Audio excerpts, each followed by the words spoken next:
Good morning students. आज के इस वीडियो में वॉइस चैप्टर को हम लोग आगे बढ़ाएंगे। पहले वॉइस में कई वीडियोस अपलोड मैं कर चुका हूं जिसमें मैक्सिमम वॉइस की चर्चा हो चुकी है। आज के इस वीडियो में हम आपको बताने जा रहे हैं सेंटेंसेस विद डबल ऑब्जेक्ट्स। किसी भी कॉम्पिटिटिव एग्जाम के लिए यह टाइप बहुत महत्वपूर्ण होता है। डबल ऑब्जेक्ट से क्वेश्चन हमेशा आए हुए हैं और दो दो आंसर करेक्ट दिखता है। उस परिस्थिति में विद्यार्थी को परेशानी हो जाती है कि हम किसको सेलेक्ट करें। यह वीडियो आप देख लें, इसके बाद आपको परेशानी नहीं होगी कि कौन सा हमारा आंसर मोर सुटेबल है। तो सबसे पहले सीखना है कि कैसे हम डबल ऑब्जेक्ट वाले वाक्यों को पैसिव सेंटेंस में बदल देंगे। तो मैं इसे एक एग्जांपल से बताता हूं। I teach them grammar. I teach them grammar. मैं उन लोगों को ग्रामर पढ़ाता हूं। ऑब्जेक्ट इसमें दो तो है, एक है देम और दूसरा है ग्रामर। हम इस ऑब्जेक्ट को आपकी सुविधा के लिए नंबरिंग करके बता देते हैं, 1 नंबर ऑब्जेक्ट और 2 नंबर ऑब्जेक्ट। अगर कुछ रिमेनिंग वर्ड है तो जहां है वैसे ही छोड़ दिया जाएगा। तो जो प्रिंसिपल वर्ब के ठीक बाद आया हो उस ऑब्जेक्ट को हम प्रधानता देंगे और एग्जाम में भी दिया जाता है।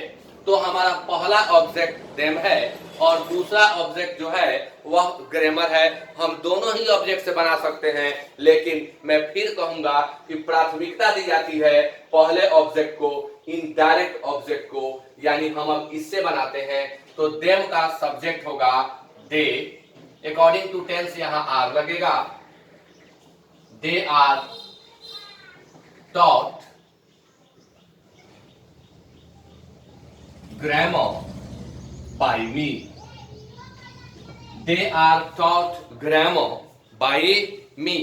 इसी को हम दूसरे तरीके से अगर बनाना चाहें तो बिल्कुल बना सकते हैं, लेकिन जब यह ऑप्शन में न दिया हो, हमेशा कॉम्पिटिटिव एग्जाम में हम ऑप्शन से बंधे होते हैं, तो यदि ऑप्शन में यह टाइप न दिया हो तब दूसरे टाइप को आपको सोचना है।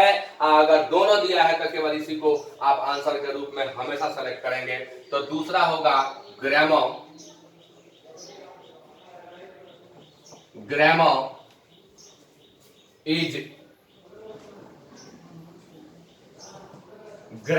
is taught to them by मी। वही ग्रामर को हम पहले ले आए। ग्रामर को पहले आए क्योंकि टेंस वही है, वर्ब सिंगुलर हो गया, सब्जेक्ट ग्रामर है, इसलिए तो ग्रामर इज टॉट। अब ध्यान देना है कि जब इनडायरेक्ट ऑब्जेक्ट को यहां लाएंगे तो हमें टू का प्रयोग करना होगा। हालांकि केपी ठाकुर साहब जो है अपनी किताब practical guide to English grammar में लिखते हैं कि टू लगाना अनिवार्य नहीं है, लेकिन अन्य कई लेखकों को मैंने पढ़ा और मैंने देखा कि सबने टू का प्रयोग किया है, इसलिए मैं आपको राय दूंगा कि आप टू का प्रयोग अवश्य करें अगर आप बना रहे हैं तो grammar is taught to them by me और they are taught grammar by me. और दो ऑप्शन ये मान लिए, दो और ऑप्शन यूं ही दे दिए जाएंगे, 4 ऑप्शन होगा और आपको आंसर सेलेक्ट करना होगा। तो बिल्कुल हम इसको सेलेक्ट करेंगे क्योंकि एग्जैक्ट आंसर इसका यही है, यह भी सही है इसके नहीं रहने पर। एक और एग्जांपल,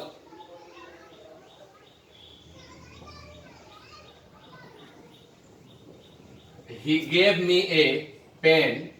उसने मुझे एक कलम दिया, मुझे दिया कलम। तो object number 1 me, object number 2 a pen. तो I was given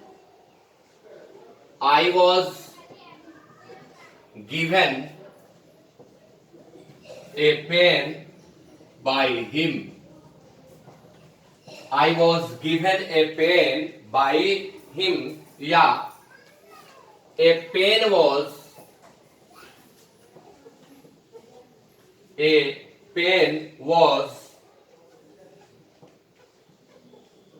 given to me by him. I was given, यहां मी को हम सब्जेक्ट बना दिए, आई अकॉर्डिंग टू टेंस यहाँ सिंपल पास्ट है तो was given, I was given क्या, ए पेन बाई हिम। अब अगर हम ए पेन से बनाते हैं तो ए पेन वॉज गिवन, किसको दिया गया, मुझे दिया गया, टू मी, किसके द्वारा दिया गया, उसके द्वारा, इसलिए लिख देंगे बाई हिम। एक और एग्जांपल देख सकते हैं,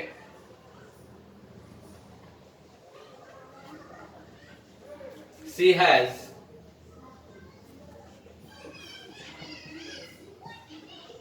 presented him a book, वह उसे उपहार में एक किताब दी है, किसको दी है, उसको। एक नंबर ऑब्जेक्ट, यह हो जाएगा 2 नंबर ऑब्जेक्ट, तो इसका होगा he has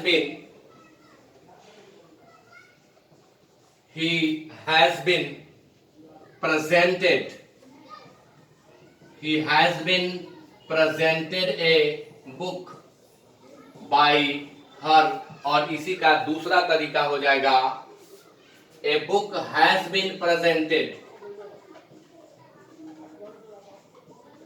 a book has been presented to him by her। तो इस तरह से डबल ऑब्जेक्ट वाले सेंटेंसेस को हम पैसिव में बदल सकते हैं। सभी परीक्षाओं में इससे 1 नंबर का प्रश्न प्रायः रहता है, एकेडमिक एग्जामिनेशन में भी रहता है, इंटरमीडिएट के एग्जामिनेशन में रहता है, एंट्रेंस एग्जामिनेशन में रहता है, और एसएससी और डिफेंस के एग्जाम में इससे प्रश्न रहता है। तो इसके साथ इसी में एक चीज मैं और बता देता हूं, कुछ फिक्स्ड प्रेपोजिशन वाले एक्टिव सेंटेंस दिए जाते हैं और जब हम उन्हें पैसिव में बदलते हैं तो बाई का प्रयोग नहीं करके उस शब्द के साथ लगने वाला फिक्स्ड प्रेपोजिशन हमें देना होता है। तो उस टाइप को भी आप इसी के अंतर्गत पढ़ लें।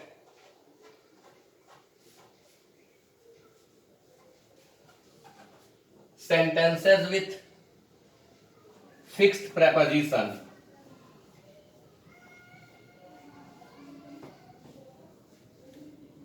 sentences with fixed preposition।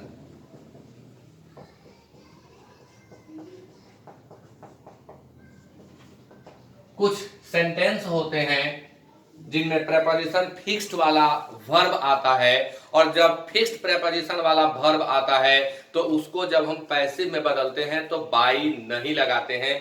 तो उन्हें हमें याद करना पड़ता है कि वे कौन कौन हैं जहां हमें बाई का प्रयोग न करके फिक्स्ड प्रेपोजिशन का प्रयोग करना है। मैं सीधे पैसिव में ही लिख दे रहा हूं। अगर नॉन आ रहा है तो आप बाई नहीं लगाएंगे, टू लगाएंगे। सरप्राइज्ड के साथ एट लगाएंगे। सरप्राइज के जितने सिनोनिम होंगे सबके साथ आप एट लगाएंगे। बेविल्डर्ड एट होगा, एस्टोनिश्ड एट होगा, फ्लैबरगास्टेड एट होगा। अगर शॉक्ड आता है तो शॉक्ड के साथ आप एट लगाएंगे।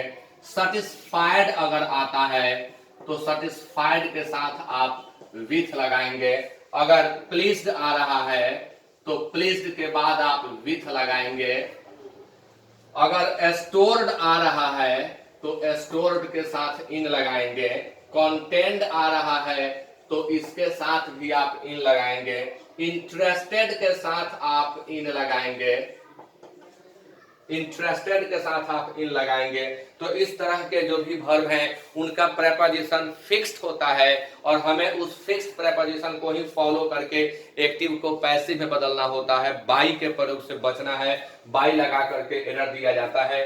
जैसे इस पर आप एग्जांपल देख लें, I know her, I know हर अगर हम इसको बना दें सी इज नोन बाई मी तो हमारा वाक्य होगा गलत और इस तरह का एरर दिया जाता है। She is known by me ऐसा एरर एग्जामिनेशंस में दिया जाता है। तो she is known by me नहीं लिखेंगे, हमें लिखना होगा she is known to me. दूसरा एग्जांपल, द न्यूज में शॉक देम, द न्यूज में शॉक देम, यह न्यूज उन लोगों को शॉक कर सकता है, तो हम इसका बनाएंगे they may be shocked at the news. एक और एग्जांपल अगर आता है परीक्षा में,